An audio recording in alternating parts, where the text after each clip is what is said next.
Hello Madhyamik অ্যাসপিরেন্টসরা, welcome to let's improve class 9-10। আমি জানি তোমাদের অনেকেরই অবস্থা এই স্টুডেন্টটার মতো, যে কনফিউজড যে এই কয়েকদিন আমাদের প্রিপারেশন কিরকম হবে বা আমরা কি ওয়েতে টপিকগুলোকে এফেক্টিভলি শেষ করব এবং একটা ভালো রেজাল্ট করব। তা আজকের এই ভিডিওতে আমি তোমাদেরকে সেই ওয়েগুলো বলে দেবো যাতে তোমাদের টপিকগুলো খুব ভালো ওয়েতে শেষ হয় এবং তোমরা 90% স্কোর করতে পারো। তো চলো দেরি না করে আমরা আজকের এই ভিডিওটা স্টার্ট করি। দেখো, মাধ্যমিক এক্সাম কিন্তু খুব একটা লেন্দি এক্সাম। সেই লেন্দি এক্সামে তোমাদের হাতে যেহেতু কম টাইম রয়েছে, সেই টাইমটাকে প্রপার ওয়েতে মেনটেন করার জন্য তোমাদের কিন্তু কিছু পয়েন্টসকে নিজেদের মধ্যে ইনকর্পোরেট করতে হবে। তার মধ্যে প্রথম যে পয়েন্টটা রয়েছে সেটা দেখো কি হয়েছে, ফোকাস। তোমাদের কিন্তু ফোকাস বাড়াতে হবে, কারণ কি তোমাদের হাতে কিন্তু টাইম বেশি নেই। প্রত্যেকটা টপিককে খুব ভালো মতো তোমাদের ফিনিশ করতে হবে, যাতে তোমাদের কোয়েশ্চেন যদি একটু ঘুরিয়েও আসে তাহলেও কিন্তু তোমরা একটা ভালো স্কোর করতে পারো। সেকেন্ড দেখো কি পয়েন্ট রয়েছে, সেকেন্ড রয়েছে ডিসিপ্লিন। এই কয়েকটা দিন তোমাদের কিন্তু ডিসিপ্লিন মেনটেন করতে হবে। একটু তোমাদের ডিস্ট্রাকশন যে জিনিসটা বা এন্টারটেনমেন্টের যে প্রসেসগুলো রয়েছে সেগুলোকেও কিন্তু একটু কমাতে হবে। এবার কোয়েশ্চেন হচ্ছে যে স্যার ডিস্ট্রাকশন কোথা থেকে আসে? ডিস্ট্রাকশন কিন্তু মেনলি তোমাদের আসে সোশ্যাল মিডিয়া থেকে। তো সোশ্যাল মিডিয়াটাকে একটু তোমরা ইউজ করো অ্যান্ড ডিসিপ্লিনটাকে একটু মেনটেন করার চেষ্টা করো, যাতে তোমাদের যেন প্রিপারেশনটা ভালো হয় এবং তোমরা যেন 90+ স্কোর করতে পারো। সেকেন্ড কি রয়েছে দেখো, সেকেন্ড রয়েছে follow list but genuine resources. অনেক স্টুডেন্ট থাকে যারা অনেক রিসোর্সেস ফলো করে, তারপর কি হয়ে যায়, কনফিউজড হয়ে যায়। তাই জন্য আমি তোমাদেরকে বলবো যে তোমরা একটা জেনুইন রিসোর্স ফলো করো, যাতে তোমাদের প্রিপারেশনটা ভালো হয় আর সেটাকে মাল্টিপল টাইম প্র্যাকটিস করো। কারণ কি এই বড় পরীক্ষাগুলোতে তোমরা যদি প্র্যাকটিসই না করো তাহলে কিন্তু তোমাদের ভালো রেজাল্ট হবে না। তো প্র্যাকটিস কিন্তু তোমাদের বহুবার করতে হবে, ঠিক আছে? লাস্ট এবং ইম্পর্টেন্ট পয়েন্ট সেটা কি, be confident, you can do it. নিজের মধ্যে কনফিডেন্সটা রাখো যে আমরা পারবো। দেখবে যে এই অ্যাটিটিউডটা যদি তোমরা মেনটেন করতে পারো, জীবনে কোনো রকম বাধাই তোমাদেরকে আটকাতে পারবে না, ঠিক আছে? তো কনফিডেন্ট থাকো, আমরা মাধ্যমিকে ডেফিনেটলি একটা ভালো স্কোর করবই করব। এরপর দেখো কি রয়েছে, এরপর সবচেয়ে ইম্পর্টেন্ট সেটা হচ্ছে টাইম টেবিল। দেখো, হাতে যেহেতু তোমাদের কম টাইম রয়েছে, তাই জন্য কিন্তু তোমাদেরকে নিজেদের কোন সাবজেক্টে কোথায় উইকনেস রয়েছে, কোথায় স্ট্রেংথ রয়েছে, সেটা কিন্তু তোমাদেরকে বুঝে নিয়ে কিন্তু টাইম অ্যালট করতে হবে। ধরো যে কারোর ম্যাথসে উইকনেস আছে, ঠিক আছে, তাহলে ম্যাথস কিন্তু তোমাদের কিন্তু ডেইলি 3 ঘন্টা করে প্র্যাকটিস করতে হবে, যাতে আমাদের প্রিপারেশনটা ভালো হয়, ঠিক আছে? ধরো কারো সায়েন্সেও থাকতে পারে, কারোর ইংলিশেও থাকতে পারে, কিন্তু এটা ডিটারমাইন করার দায়িত্ব হচ্ছে তোমাদের, যে কোথায় আমাদের উইকনেস রয়েছে। সেই উইকনেস গুলো যখনই তোমরা বুঝে যেতে পারবে, তখনই কিন্তু তোমাদের রেজাল্ট ভালো হবে। একটা ভালো যোদ্ধা সেই যে নিজের উইকনেসও জানে, যে নিজের স্ট্রেংথও জানে। তো তোমাদেরকেও জানতে হবে যে নিজেদের উইকনেস কোনটা, নিজেদের স্ট্রেংথ কোনটা। স্ট্রেংথটাকে আরো বেশি ইনহ্যান্স করো, উইকনেসটাকে কমানোর তোমরা চেষ্টা করো, আর সেটা তোমাদের নিজেদেরকেই করতে হবে। তাই জন্য আমি কিন্তু স্পেসিফিক ওয়েতে কিন্তু কোনো টাইম অ্যালট করছি না, এটার দায়িত্ব কিন্তু আমি তোমাদের উপর ছেড়ে দিচ্ছি, ঠিক আছে? এরপর দেখো কি রয়েছে, এরপর সবথেকে ইম্পর্টেন্ট যে পার্টটা সেটা হচ্ছে আমাদের কি ওয়েতে আমরা আগাবো যাতে আমাদের ম্যাথে 90+ স্কোর হয়। একটা জিনিস দেখো, যে তোমাদের 1 মার্কসের যে কোয়েশ্চেন্স গুলো থাকে, যেগুলোর মধ্যে MCQ, fill in the blanks, true false, তারপর ধরো হচ্ছে 2 মার্কসের যে কোয়েশ্চেন গুলো ছিল এসএকিউ রিলেটেড কোয়েশ্চেন গুলো থাকে, এগুলোর জন্য স্পেসিফিক কোনো ইম্পর্টেন্ট কোয়েশ্চেন হয় না, ঠিক আছে? তোমাদের যে ম্যাথের যে 26টা যে চ্যাপ্টার রয়েছে, প্রত্যেকটা 26টা চ্যাপ্টারে তোমাদের ফার্স্টে কি করতে হবে, টপিকটাকে ক্লিয়ার করতে হবে। টপিকটাকে ক্লিয়ার করে নিয়ে বইয়ের যে কোয়েশ্চেন্স গুলোকে আছে সেই কোয়েশ্চেন্স গুলোকে ফার্স্টে প্র্যাকটিস করতে হবে। সেই প্র্যাকটিসটা করার পর তোমাদের প্রিভিয়াস ইয়ারে কোয়েশ্চেন করতে হবে। এই কোয়েশ্চেন গুলো যখন তোমাদের হাতের তালুর মধ্যে চলে আসবে, তখনই কিন্তু তোমরা বাইরের কোয়েশ্চেন অ্যাটেন্ড করতে যাবে। তার আগে কিন্তু করবে না, তাহলে কিন্তু তোমরা দেখবে যে তোমাদের মধ্যে কনফিডেন্সটা বিল্ড আপ হচ্ছে না, ঠিক আছে? তো তোমাদের প্রতি সাজেশন রইলো যে সবার আগে তোমাদের বইয়ের কোয়েশ্চেন গুলো সলভ করো, দেন তোমরা প্রিভিয়াস ইয়ার করে নিয়ে বাইরের কোয়েশ্চেন সলভ করো। বইয়ের কোয়েশ্চেন কিন্তু তোমাদের সলভ করতেই হবে, কারণ কি তোমরা যদি কোয়েশ্চেন ঘেটে থাকো ভালো করে বিগত বছরে, দেখবে যে বইয়ের থেকে আর প্রিভিয়াস ইয়ার থেকে কিন্তু তোমাদের কোয়েশ্চেন মেনটেন হচ্ছে, ঠিক আছে? এবার দেখে নাও যে বড় কোয়েশ্চেনে কিভাবে তোমাদের অ্যাপ্রোচটা থাকবে যাতে তোমরা একটা ভালো স্কোর করতে পারো। দেখো, একচল বিশিষ্ট দ্বিঘাত সমীকরণ থেকে তোমাদের দুটো কোয়েশ্চেন আসে বড় কোয়েশ্চেনের দিকে, ঠিক আছে? যেখানে দেখবে যে তোমাদের 1.2 তে যে কোয়েশ্চেন্স গুলো থাকে, যেখানে দেখবে যে এক্স এর মান বার করতে লাগে, ঠিক আছে, বা এক্স এর যে বীজগুলো সেগুলো কি করতে লাগে, নির্ণয় করতে লাগে। তো ওইখান থেকে এরকম টাইপের একটা কোয়েশ্চেন আসতে পারে। আর কি কোয়েশ্চেন আসতে পারে, 1.3 যে প্রশ্নগুলো রয়েছে, 1.4 এর যে প্রশ্নগুলো রয়েছে সেই প্রশ্নগুলো কিন্তু তোমাদের আসতে পারে, ঠিক আছে? আরেকটা কি থাকতে পারে, সেটা হচ্ছে 1.5 এর যে দেখবে যে আলফা বিটা দিয়ে যে কোয়েশ্চেন গুলো রয়েছে, একটা বীজের সাথে অপর বীজের কি সম্পর্ক, এরকম টাইপের কোয়েশ্চেনও আসতে পারে। এবার যদি তুমি খুব মন দিয়ে কোয়েশ্চেন্স গুলোকে ঘাটো তাহলে কিন্তু একটা জিনিস দেখবে যে এক্স এর মানগুলো বা এক্স এর মান নির্ণয় এটা কিন্তু প্রত্যেক বছরই কিন্তু আসছে, তাহলে কিন্তু আমাদের ফার্স্ট প্রায়োরিটি থাকবে কিন্তু এইটা, ঠিক আছে? ফার্স্ট প্রায়োরিটি কিন্তু এক্স এর মান নির্ণয়ের উপর থাকবে, ঠিক আছে? এবার যদি কারোর মনে হয় যে না স্যার আমাদের 1.3 আর 1.5 বেশি ভালো প্র্যাকটিস হয়েছে, তাহলে তোমরা সেই হিসাবেও অ্যাপ্রোচ করতে পারো। কিন্তু এভারেজ যারা একদমই প্রিপারেশন করোনি তাদের জন্য আমার সাজেশন থাকলো যে 1.2 এর যে কোয়েশ্চেন্স গুলো ওগুলোকে ভালো করে প্র্যাকটিস করো। আমার গ্যারান্টি আছে যে ওইখান থেকে তোমাদের কমন পড়েই যাবে। শুধু 1.2 এর কোয়েশ্চেন্স গুলো না, তার সাথে সাথে যার উদাহরণগুলো রয়েছে সেগুলোও কিন্তু প্র্যাকটিস করতে হবে।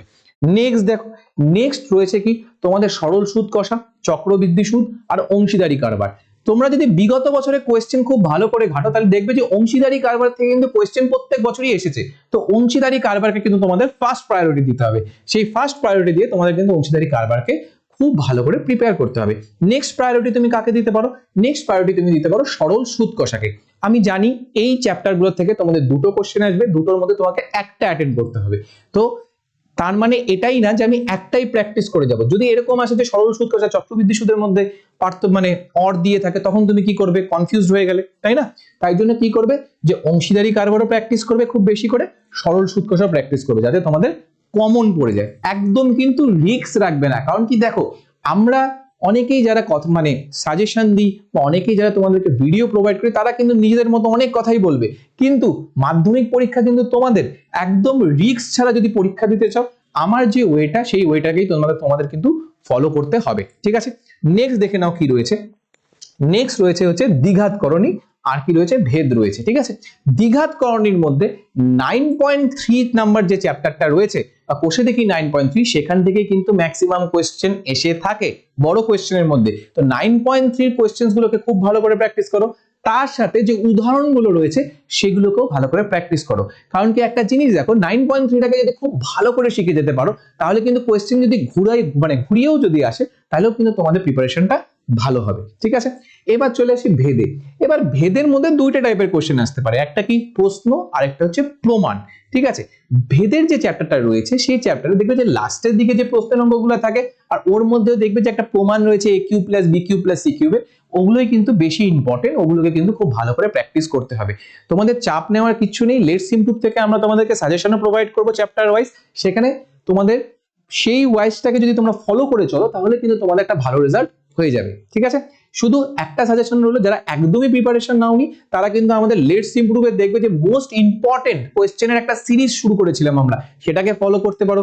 এমসিকিউ সলভ করার জন্য কিন্তু তোমরা আমাদের ম্যারাথনের যে ক্লাসটা সেটাকেও ফলো করতে পারো, যাতে আমাদের প্রিপারেশনটা কি হয়? বেটার হয়, ঠিক আছে? তো আমরা সবসময় তোমাদের পাশে রয়েছি, তোমাদেরকে শুধু একটা জিনিসই করতে হবে, সেটা কি? হার্ড ওয়ার্ক, ঠিক আছে? নেক্সট দেখে নাও কি রয়েছে। নেক্সট রয়েছে অনুপাত সমানুপাত। অনুপাত সমানুপাত থেকে বিশেষ করে কোষে দেখি 5.3 থেকে কিন্তু কোশ্চেন গুলো আসে। এর মধ্যে থেকেও দুটো প্যাটার্নের কোশ্চেন আসে, একটা কি মান নির্ণয়, মান বার করতে বলে, আরেকটা কি প্রমাণ করতে বলে। এবার তোমরা কি করবে? বেসিকটাকে শিখবে, বেসিকটাকে শিখে নিয়ে পাশে বিগত বছরের প্রশ্নগুলো নিয়ে বসবে, দেখো যে কোন কোয়েশ্চেন্স গুলো আমার কমন আছে বা কোন কোয়েশ্চেন বা কোন প্যাটার্নটা আমি নিজের থেকে করতে পারছি, সেই প্যাটার্নটাকে তোমরা ফলো করো। আর সেটাকে যদি ফলো করতে পারো তাহলে কিন্তু ভালো রেজাল্ট হবে, ঠিক আছে? নেক্সট দেখে নাও কি রয়েছে। নেক্সট তোমাদের রয়েছে উপপাদ্য, প্রয়োগ আর সম্পাদ্য। এইটার জন্য তোমাদের লেটস ইমপ্রুভ এর চ্যানেলের উপর একটু ভরসা রাখতে হবে। আমরা খুব তাড়াতাড়ি তোমাদের জন্য সাজেশন নিয়ে আসবো, যেখানে তোমাদের উপপাদ্য, সম্পাদ্য এবং প্রয়োগ হুবহু কমন আসার চান্স ডেফিনেটলি থাকবেই থাকবে, ঠিক আছে? তো তোমরা চোখ রাখো লেটস ইমপ্রুভ এর ক্লাস 9-10 চ্যানেলে, আমি ডেফিনেটলি তোমাদেরকে উপপাদ্য, সম্পাদ্য, প্রয়োগ সব কমন দিয়ে দেবো। আরেকটা কথা, যদি তোমরা চাও যে স্যার আমরা প্রিপারেশন স্টার্ট করতে চাই, তাহলে একটা কাজ করতে পারো, দেখবে যে আমি টেস্টের আগে একটা কমন দিয়েছিলাম, ঠিক আছে? উপপাদ্য আর হচ্ছে সম্পাদ্যের, তো তোমরা সেই সাজেশনটাকেও কিন্তু ফলো করতে পারো, ঠিক আছে? নেক্সট দেখে নাও কি রয়েছে। নেক্সট রয়েছে ত্রিকোণমিতি। এবার দেখো, ত্রিকোণমিতি বেসিক থেকে তোমাকে শিখতে হবে। ত্রিকোণমিতি কিন্তু আমরা কিন্তু লেটস ইমপ্রুভ যে ইউটিউব চ্যানেল, সেখানে কিন্তু সায়ন স্যার কিন্তু তোমাদেরকে কিন্তু ওয়ান শট কিন্তু প্রোভাইড করে দিয়েছে কিন্তু ত্রিকোণমিতি। তো তোমরা কিন্তু সেই ত্রিকোণমিতির যে ক্লাসেস গুলো সেগুলোকে ফলো করে নিজের কিন্তু বেসিকটাকে ক্লিয়ার করে ফেলতে পারো, ঠিক আছে? এবার তোমাদের যদি মাধ্যমিকের কোয়েশ্চেন দেখো, সেখানে কিন্তু তিনটে কোয়েশ্চেন থাকে, তার মধ্যে কিন্তু দুটো কোয়েশ্চেন তোমাদের অ্যাটেন্ড করতে লাগে। যদি তুমি প্যাটার্ন ফলো করো তাহলে তুমি দেখতে পাবে কি যে 23.2 আর 23.3 আর 24 নাম্বার যে চ্যাপ্টারটা রয়েছে সেখান থেকে কিন্তু কোয়েশ্চেন প্রত্যেকবার আসে, ঠিক আছে? তো অন্তত তোমাদের দুটো তোমাদের সলভ করতে লাগবে। তো 24 নাম্বার যে চ্যাপ্টারটা মানে পূরক কোণের ত্রিকোণমিতি, সেটাকে ভালো করে করে ফেলো, সেটাও দেখবে যে সায়ন স্যার করে দিয়েছে।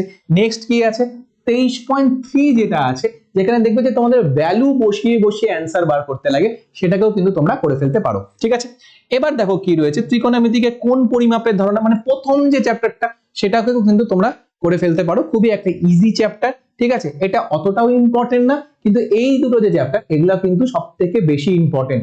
এগুলোকে কিন্তু খুব ভালো করে কিন্তু প্র্যাকটিস করতে হবে। ঠিক আছে, সব থেকে বেশি ইম্পর্টেন্ট পূরক কোণের ত্রিকোণমিতি।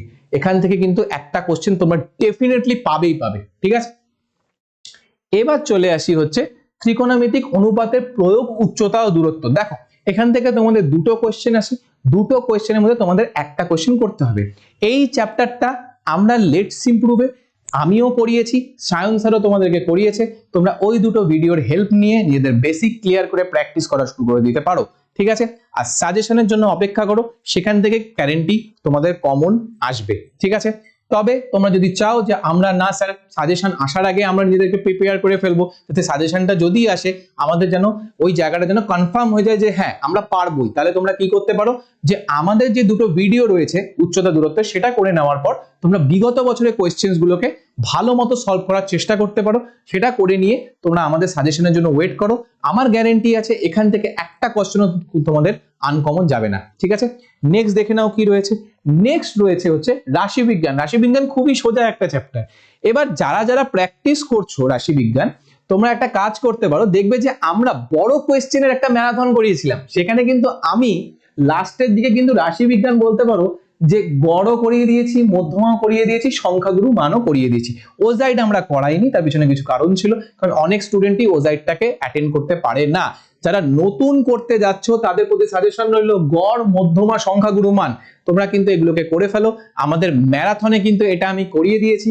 তোমরা যদি ওই ভিডিওটা দেখো তাহলেই তোমরা বুঝে যাবে যে তোমাদের কোনো প্রবলেম হবে না বা কোনো কোয়েশ্চেন আনকমন যাবে না। যতই তোমাদের ডেটা ঘুরিয়ে দিক না কেন, তোমরা কিন্তু ওই ভিডিওটা দেখলে পরে কিন্তু কমন পেয়ে যাবেই যাবে। ঠিক আছে, লাস্ট অ্যান্ড সব থেকে বেশি ইম্পর্টেন্ট যেটা হচ্ছে, তোমরা যদি মনে করে থাকো যে তোমাদের প্রিপারেশন আর একটু বেটার হওয়া দরকার, আর একটু অর্ডারে হওয়া দরকার, তোমাদের মনে হচ্ছে যে না স্যার আমরা এত কিছু একবারে নিজের থেকে মেনটেন করতে পারবো না, আমাদের অসুবিধা হচ্ছে, তাহলে কিন্তু তোমরা আমাদের কিন্তু র্যাঙ্কার্স ব্যাচকে জয়েন করতে পারো। সেখানে তোমরা দেখতেই পাচ্ছ যে প্রত্যেকটা চ্যাপ্টারের ওয়ান শট ক্লাসেস প্রোভাইড করা আছে, কোয়েশ্চেন ব্যাংক সলভ করানো হচ্ছে, রিভিশন যেটা অলরেডি স্টার্ট হয়ে বলতে পারো যে শেষের পথে চলে আসছে। আমরা একদম পরীক্ষা মানে বলতে পারো যে পরীক্ষার আগের দিন অবধি ভালো মতো তোমাদেরকে রিভিশন করাবো, যাতে তোমাদের কোনো অসুবিধা না হয়। তোমরা ওয়ান শট দেখে নিজেদের বলতে পারো যে কনফিউশন গুলোকে ক্লিয়ার করবে, আর রিভিশনে ভালো মতো রিভাইজ করবে। যে কথাগুলো আমি এতক্ষণ ধরে বললাম সেই হিসাবেই কিন্তু আমাদের কিন্তু বলতে পারো যে র্যাঙ্কার্স ব্যাচকে সাজানো হয়েছে। টেস্ট পেপারও কিন্তু আমাদের এখানে সলভ করানো হচ্ছে রিভিশনের থ্রু ধরেই। ঠিক আছে, যাতে আমাদের যদি বাইরের কোশ্চেনও দেয়, কিরকম টাইপের কোশ্চেন দেবে আমরা জানি না, আমাদের প্রত্যেকটা এনভায়রনমেন্টের জন্য রেডি হয়ে থাকতে হবে। ঠিক আছে, লাস্ট কি রয়েছে দেখো সাজেশন। এবার নর্মাল ইউটিউবের সাজেশন থেকে র্যাঙ্কার্স ব্যাচের সাজেশন একটু ডিফারেন্ট হবে। সেখানে বলতে পারো যে স্পেসিফিক সাজেশন আসবে, যেই সাজেশন গুলো পড়লে পরেই তোমাদের কমন চলে আসবে। ঠিক আছে, তো সাজেশন স্পেসিফিক ওয়েতে পাওয়ার জন্য তোমরা র্যাঙ্কার্স ব্যাচে জয়েন করতে পারো। ঠিক আছে, লাস্ট কি রয়েছে দেখো মক টেস্ট। মক টেস্ট হচ্ছে সব থেকে বেশি ইম্পর্টেন্ট। মক তোমাদেরকে দিয়ে যেতে হবেই হবে। যত বেশি প্র্যাকটিস করবে ততই তোমাদের রেজাল্ট ভালো হবে। কারণ কি এক্সামটা কিন্তু 3 ঘন্টার, 3 ঘন্টার এক্সামে কিন্তু তোমাদের যদি বসার প্র্যাকটিস না থাকে তাহলে কিন্তু তোমরা ভালো রেজাল্ট করতে পারবে না। অনেকেই কিন্তু দেখবে যখন টেস্ট এক্সাম দাও ঘাবড়ে যাও, তোমরা কিন্তু প্যানিক করতে থাকো যে কখন শেষ হবে এক্সামটা। সেটার প্রিপারেশন কিন্তু আগের থেকে নিয়ে রাখার জন্যই আমরা কিন্তু মক টেস্টকেও কিন্তু এই র্যাঙ্কার্স ব্যাচে ইনক্লুড করেছি। অনলি 649 এ তোমরা কিন্তু আমাদের র্যাঙ্কার্স ব্যাচকে অ্যাভেলেবেল করতে পারো। ঠিক আছে, এটা রইলো কন্ট্যাক্ট নাম্বার। এই কন্ট্যাক্ট নাম্বারে ফোন করে তোমরা কিন্তু আমাদের র্যাঙ্কার্স ব্যাচকে অ্যাভেল করতে পারো। ঠিক আছে, তোমাদের সাথে দেখা হচ্ছে নেক্সট ভিডিওতে। এই ভিডিওটা তোমাদের বন্ধু বান্ধবীদের মধ্যে ছড়িয়ে দাও, যাতে তারাও ভালো রেজাল্ট করতে পারে। আর লেটস ইমপ্রুভ পরিবারের সদস্য হতে তোমরা এই চ্যানেলটাকে সাবস্ক্রাইব করো, লাইক করো এন্ড শেয়ার করো। দেখা হচ্ছে তোমাদের সাথে নেক্সট ভিডিওতে।